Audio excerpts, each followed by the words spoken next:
Hey guys, welcome to another video of mine. And in today's video, we are going to learn about the basics of caching. Let's quickly get started. Just like how we usually do, let's start off with what is caching. So in today's video, we are mostly going to look at it from the perspective of a web application.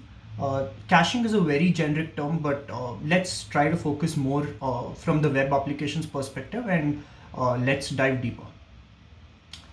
So let's take a very typical example. Let's assume there is a website called a.com, okay, and there is a client who's trying to request for aditya.png, okay, and let us assume that aditya.png has the class result for a particular section, okay. So the client, the user here is trying to request for the PNG image.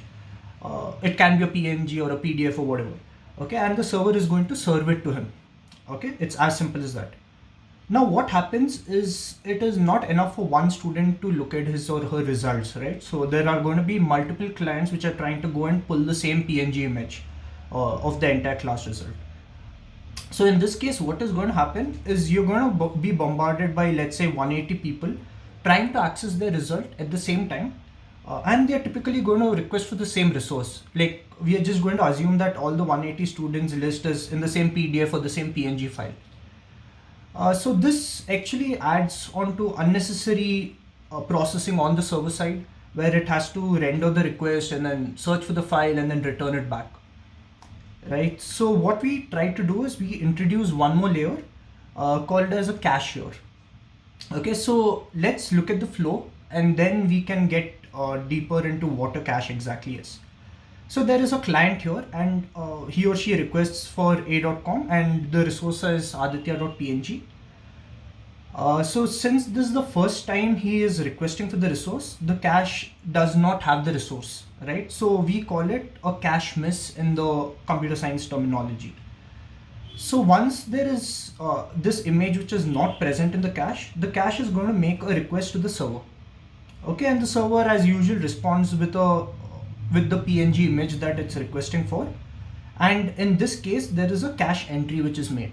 Okay, a cache entry is simply a key value pair. That is something which you can keep in your mind. So the key would be the resource name, the entire URL, a.com/aditya.png, for example. And the value would be the location where the image is stored. It can be in memory, it can be on the disk. It's usually preferred to be in memory just so that you speed up the operations. But in general, you can store it anywhere. Okay. So now the cache has an entry for aditya.png and it sends a response back to the client. Okay. So you're adding a little bit of delay here, but what happens is the other 150 requests which come to the server can ideally be avoided. Okay. In this case, what happens is the other students, when they try to access the same resource, they hit the cache. Okay. They hit the cache. The cache has the PNG in it and it's going to return the response. So in this case, if you notice, the request doesn't even have to reach the server. Okay, so now this is the typical way a cache works.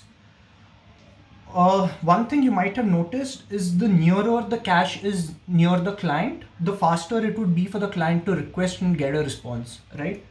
So there are multiple ways in which you can place this cache. You can have it in the client's browser, you can have it on the client system, you can have it at the client's ISP, you can have it near a data center or a POP which is the closest to the client, or you can also have it on the server side. You can have in-memory cache on the server itself which returns a response before it reaches the application. Okay, so these are various ways. So the farther the cache moves away from the client, the more time it is going to take for the client to get a response back. Okay, so this is the very basics of a cache. Now coming to why do we really need a cache, right? So if you notice, we actually see a lot of improvement in the performance, and this eventually leads to lower latency. Okay, latency here is the total time it takes for the client to send a request and the client to get a response back. In our case, it's a simple PNG file. So the client is requesting for the PNG file and the time it takes for the client to get the PNG file back on his or her system is what the latency is. Now, if your objective is to reduce latency, this is one of the best approach you can take. You put a cache in between. The nearer it is to the client, the more latency you are able to reduce. Okay. The next part is it helps you consolidate your infra. Now, this was a very simple example that we saw. What if your web application is talking to, let's say, 5 databases at the backend? It is querying all of them and then fetching results and giving it back to the client. In place of all of that, you can just have one cache which actually stores this value, and then it is able to return it whenever a different client or the same client requests for it again and again. So in this way, you're kind of consolidating your infra to a smaller chunk. The last part is increase in uptime. So let us go back to this diagram again. What happens if the server fails? Let's say the server goes down due to power issues or network issues or whatever. In this case, the other 150 students, while they're requesting for the same result PNG file, the aditya.png file, they are definitely going to get a response, even though our backend server is completely down. Okay, so this basically helps you in ensuring higher uptime for your web application. So these are a few benefits that you get with using a cache. Now we're going to think a little. I have a set of questions for you to ponder upon. I would highly recommend not to just go set up a cache just for the sake of it. I would highly recommend you to, understand the policies, tweak them according to what benefits you the most, and then go ahead and implement it. Right? So we're going to look at a few important questions that might help you in deciding a few parameters here. The first question is, what and when would you actually want a cache, right? So this is something that we kind of discussed. What would you need a cache for? This is something that I just discussed in the previous slide. You have, you want to reduce your latency, you want to have higher uptime, you want to consolidate your infra. If any of these is your use case, then you would want to look for a cache. When would you want to look for a cache is basically from when you're architecting your application. You do not want to insert a cache, let's say once you start receiving a lot of traffic or whatever. This has to be implemented at your design level itself. Now starts the interesting questions. How long would you want to cache for? Here we're just talking about one PNG file. But when you're looking at scale, you have multiple images, multiple videos, different kinds of static content, which you would like to cache, right? So one important thing is you would want to cache each item for a limited amount of time. You do not want to infinitely cache everything, because finally at the end of the day, cache is also residing on a server, right? It's going to have physical limitations. It'll have physical RAM limitations, disk limitations, and processing limitations, and all of that. So that's something that you will have to consider. The next question would be, how much of data would you actually want to cache? Because of these physical limitations, you cannot go and cache like 1 TB of data, right? Unless you have so much of storage space. So something which is important here is you keep cleaning your cache at regular intervals. Okay, and this is the term used here would be cache eviction. You can read more about it. So now there are various algorithms that you can use to decide which object you want to clean first. Okay, so the three most used, or the most common algorithms which I have seen are least frequently used, which is the object which has been called for the least number of times is going to get cleaned first. It's going to be the first one to get deleted. Then you have FIFO. The first object which was cached is going to be the first object which is going to be deleted. The last algorithm that we're going to look at is most recently used. And what happens in this is you look at the object which has been called for or used most recently, and you go ahead and delete that. Okay, there are very few cases where I've seen this, but this is also something that you will have to consider. The next question would be, how would you decide you want to clean up your cache, right?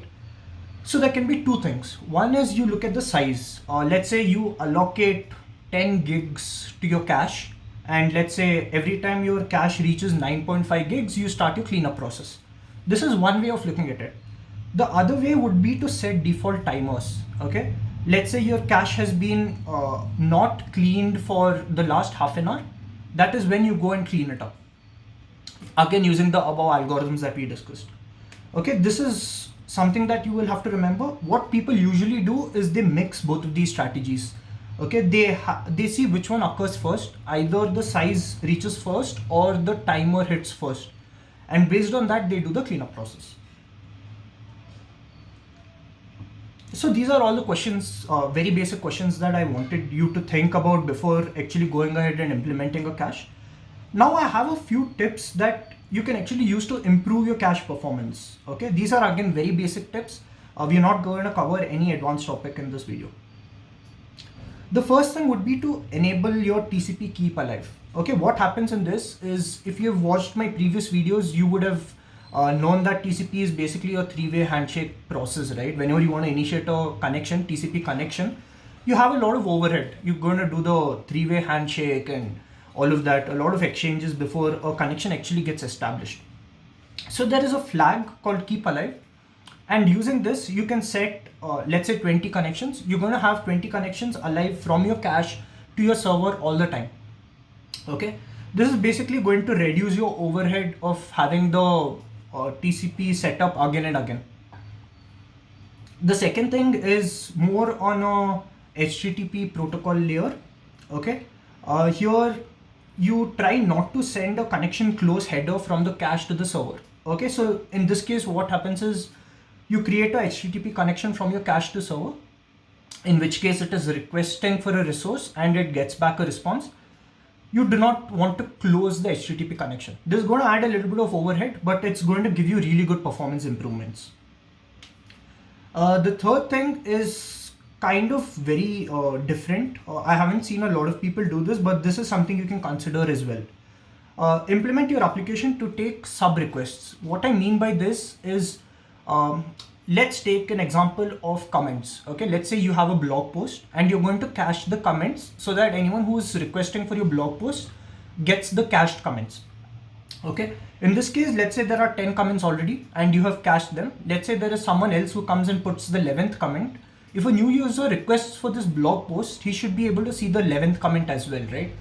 So what you do is you typically serve the 10 comments from the cache, and then the cache requests only for the 11th comment from the server. Okay, so this is exactly what I mean by sub requests, instead of requesting for all the 11 comments again. The next optimization that you can do is something called as a proxy cache lock. Okay, this is a very unique scenario. Let's again go back to the same example that we took, wherein we have 150 students trying to access the exam portal to get their exam result. Okay, in this case, if we assume all the 150 students log in at 5 p.m. and then they send the request at the same time. Now what is going to happen is, typically a cache is going to forward all those 150 requests to the server, right? Since they arrived at the same time, the proxy doesn't know what it has to do. It doesn't have a key value entry in its table or its cache. So what it does is the cache forwards all the requests to the web server. Okay, to avoid that, what you do is you set something called as a proxy cache lock. Okay, in this case, whenever there are simultaneous requests for the same object, the cache server basically blocks all requests and sends only one request to the server, gets a response, and responds back to all the requests with the same response. This is again going to drastically improve your performance, and you're going to see much lesser load on your server as well. The last 2 points here, the first thing is a concept called revalidating your cache. Instead of just cleaning up your cache, another approach you can take is revalidating caches which are or objects which are kind of used more often, right? So the simple way to do that would be to take a hash of the object. Let's say we are storing the PNG file, take the hash of the PNG file and look at the last modified header of whatever the cache has. Compare it to what the server has. If the image has been updated since then, update it on the cache server. If not, then request for a new resource and the server would send it to you and you store that. The last point here is having a minimum number of requests before caching. Don't blindly go ahead and cache whatever you want. Rather, set a parameter wherein you start caching only after you get a certain number of requests. Let's say aditya.png has been requested. If we set this parameter to, let's say, 5 requests, the first 5 requests are going to hit your server. There is not going to be an issue with that. But then you're going to start storing the object in your cache only after the 5th request. And hence, the requests 6th to 150 is going to be served from the cache. But there are higher chances of the same object being retrieved because you have set a parameter wherein you set a minimum number of times when it has to hit a cache, right? So that is one more way you can optimize your cache. So typically, one thing you have to note is cache is usually used to store static content, usually your images or videos or something which doesn't change really often, your HTML files, CSS files and all of these. So that is something which you will have to remember. Don't think of a cache which just sits in between and serves everything. It is mostly going to be used for serving static content. Okay. So that is all I had for this video. I hope you really enjoyed the video. For the next video, I'm actually going to have a client and a server setup, and then we're going to set up a cache server in between, and we're going to actually monitor the performance. We're going to look at the kind of performance improvements that we get after we introduce a cache layer. So see you all in the next video, and thank you for watching.